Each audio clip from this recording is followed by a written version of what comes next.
I want to take us back to the 2008 financial crash. Between 2007 and 2010, there were an estimated 3.8 million foreclosures. The recession hit Black families the hardest, wiping out nearly all of the growth in Black home ownership since the Fair Housing Act back in the 1960s. Black and Latino families' wealth plummeted. The crash devastated families, but not everyone got hurt. Private equity firms had a giant payday.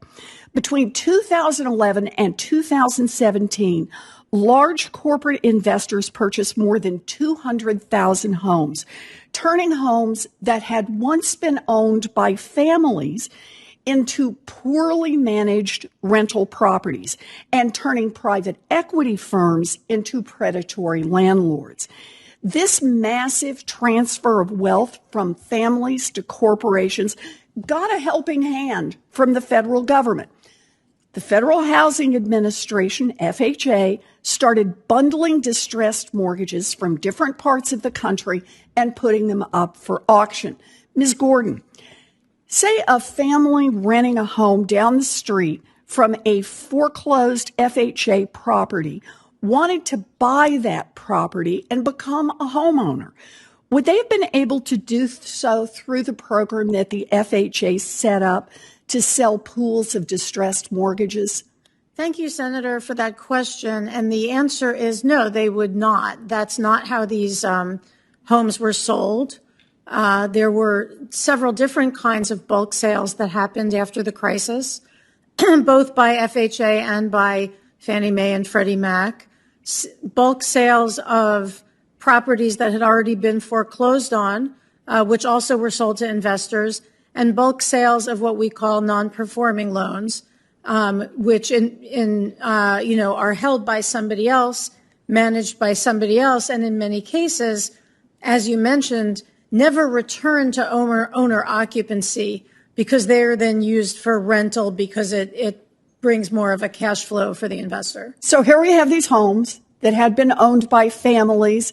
Family gets into trouble, and another family under FHA policies was not able to buy the loan, but private equity could. This was a policy that was great for the Blackstones of the world, great for giant investors, but it shut out families and it shut out community organizations.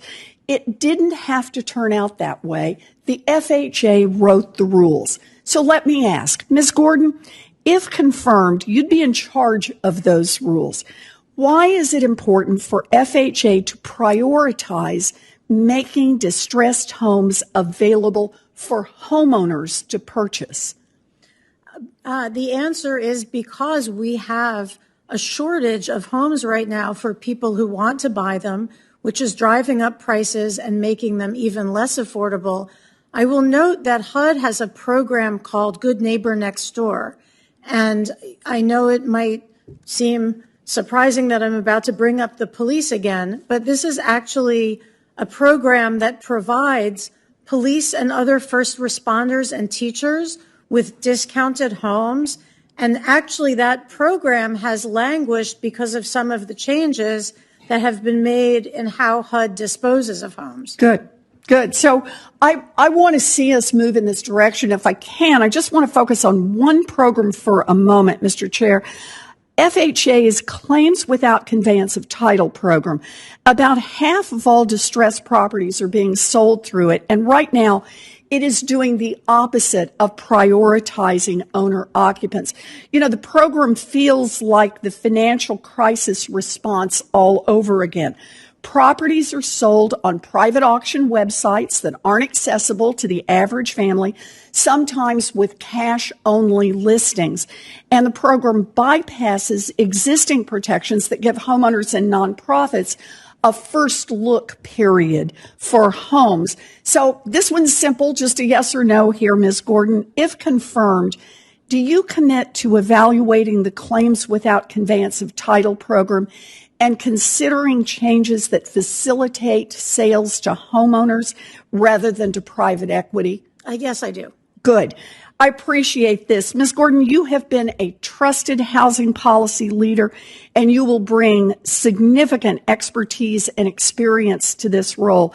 I look forward to the opportunity to work together to help families and to stabilize neighborhoods, and look forward to your speedy confirmation. I didn't have time for questions here for everyone, but based on our conversations and based on your extraordinary public service, I strongly support all of your nominations and look forward to our making that happen quickly.